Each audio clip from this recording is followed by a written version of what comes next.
अनंतपुर ज़िला कुत्तचेरू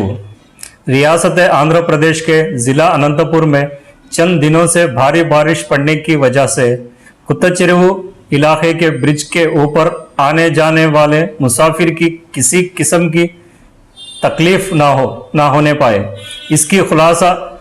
ज़िला अनंतपुर के सुपरिटेंडेंट ऑफ पुलिस डॉक्टर के फ़कीरप्पा ने किया। उन्होंने कहा कि रियासत में बारिश पड़ने की वजह से